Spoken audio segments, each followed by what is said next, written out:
વર્ષ પહેલાં મેં એવું જોયેલું કે આ ક્રિકેટ રમનારા કોઈ દુગ્ગો ચોગ્ગો છક્કો કરે ને તો અહીંયા બધા ફટાકડા ફોડે.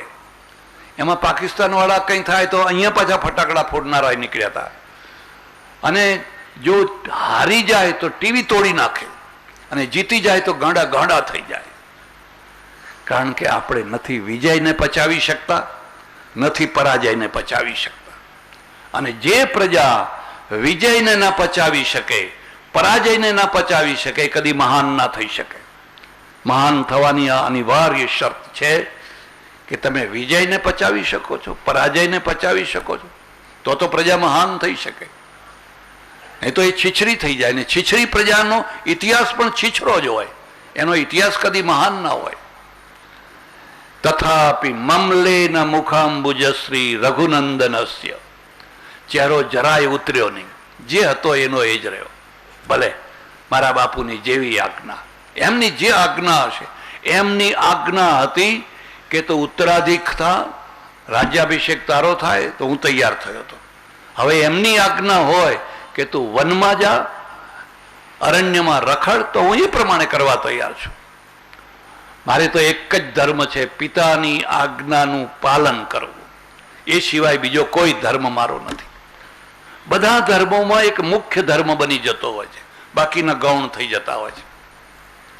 કસ્તુરબાને રિપોર્ટરોએ પૂછ્યું કે ગાંધીજી તો જેલમાં ગયા છે, હવે તમે કરશો શું? કસ્તુરબાએ એક જ જવાબ, મારો એક જ ધર્મ છે, મારા પતિના પગલે પગલે ચાલવું, એ જ મારો ધર્મ. મારો અલગ કોઈ પ્લાન નથી, અલગ કોઈ યોજના નથી. માત્ર એક જ વસ્તુ છે કે એના પગલે પગલે પગલે મારે ચાલવું. અને પગલે પગલે ચાલીને કસ્તુરબા મહાન થઈ ગયા. ઘણા લોકો ઊંધા પગલે ચાલે કે એમના પગલા આમ હોય તો આપણે આમ ચાલવાના, એ કદી મહાન ના થઈ શકે. મારા પિતાની આજ્ઞાનું પાલન એ જ મારો ધર્મ છે, બાકી બધું ગૌણ છે. એક વસ્તુ પકડી લીધી. બીજા બધાએ વિચાર કર્યો કે જરાક કેમ, શું હતું, એવી ખાનગી વાત હતી, કંઈ શું હતી? બહુ જિજ્ઞાસા થઈ.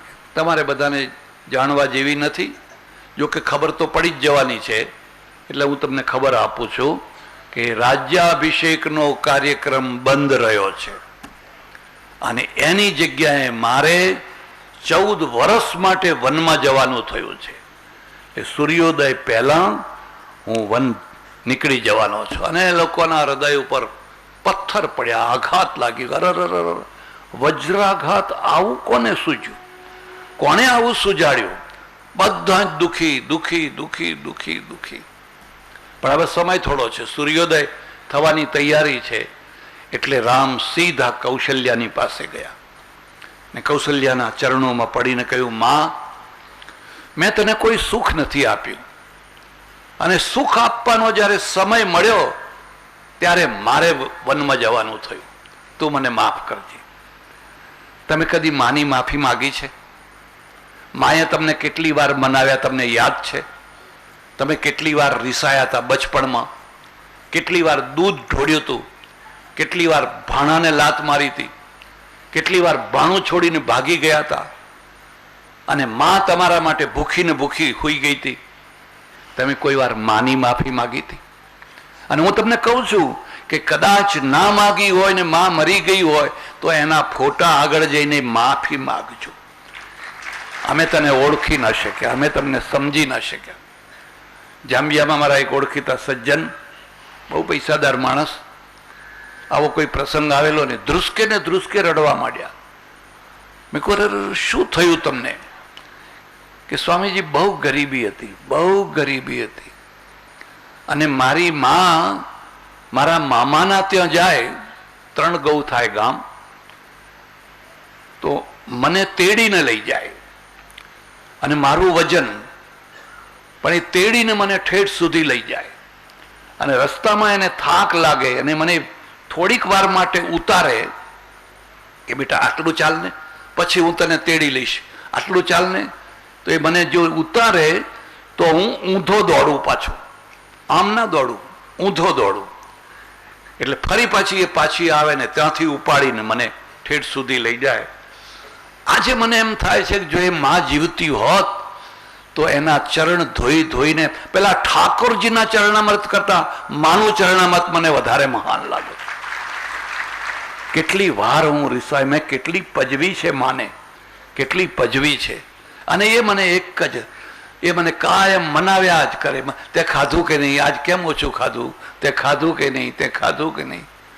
અરે કોઈ માણસ તમારા માટે જીવ બાળનારું છે, અને જીવ બાળનારું છે એ જ તમારું સગું માણસ છે, એ જ વાલું છે, એ જ તમારા માટે આમ આખી રાત જીવ બાળે છે. શું થયું હશે, શું થયું હશે, શું થયું હશે.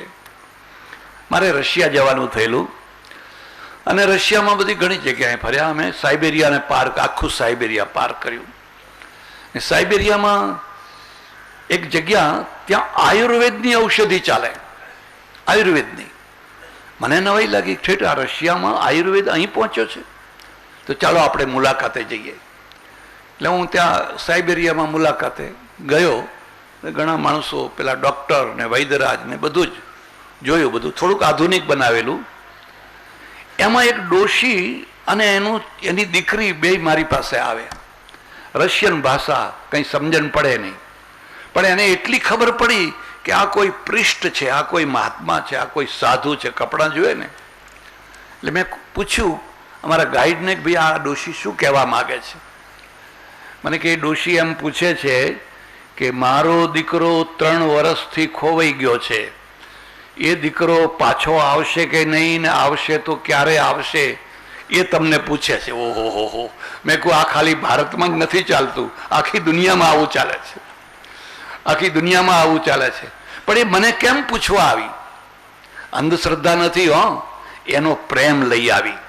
મારો દીકરો, મારો દીકરો, કોઈ બતાવો, એ મહારાજ કોઈ બતાવો, એ પાછો આવશે, ક્યારે આવશે, એ ક્યાં છે, સુખી છે, દુઃખી છે. એનો જીવ બળે છે. અને જેનો જીવ તમારા માટે બળતો હોય, તમે એના જીવને ઠારજો. અને ઠારો તો કંઈ નહીં, પણ બાળશો નહીં, વધારે પડતું એને બાળશો નહીં. એ તમારા માટે જીવ બાળે છે, અને જીવ બાળનારું માણસ મળવું દુર્લભમાં દુર્લભ છે. કૌશલ્યા પાસે ગયા, ચરણોમાં પગે પડ્યા, અને કૌશલ્યાના હરખનો પાર નથી. મારો દીકરો, મારો દીકરો, રાજા થશે, રાજ્યાભિષેક થશે, હું રાજમાતા થઈશ. ઓહો. સ્ત્રીઓને બહુ અરમાન હોય, પુરુષોને ગણિત હોય. બેનો ફરક સમજજો. પુરુષોની પાસે બધું ગણિત હોય, 2 ગુણ્યા 2, 2 ગુણ્યા 8, પછી આમ થશે, પછી આમ થશે, પછી આમ થશે. એની પાસે ખાલી અરમાન જ હોય, બસ અરમાન હોય, બીજું કંઈ જ નહીં. પ્રેમને ગણિત નથી હોતું, અને જ્યાં ગણિત થાય ત્યાં પ્રેમ ખતમ થઈ જાય.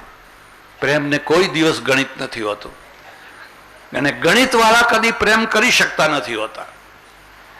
જેટલું ગણિત, આ તો ભાઈ ગણિતમાં બહુ હોશિયાર છે, તો પ્રેમ ગયો ખલાસ. મારા એક ઓળખીતા પટેલ છે, એમને મને બહુ સરસ વાત કરેલી. કોઈને બંધ બેસી આવે તો માફ કરજો. ગામડાનો માણસ પાઘડું બાંધે આવીને બેઠેલા, મને કે જુઓ સ્વામીજી. મેં કહ્યું શું?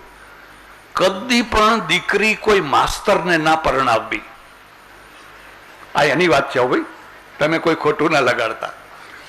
મેં કહું કેમ? એમ માસ્તરને, અરે શિક્ષક કહેવાય, ગુરુ કહેવાય, તો માસ્તરને દીકરી પરણાવો તો બહુ સારું.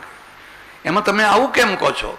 ના ના, કે મારે 3 દીકરીઓ, અને 3 દીકરીઓ મેં માસ્તરોને પરણાવી છે.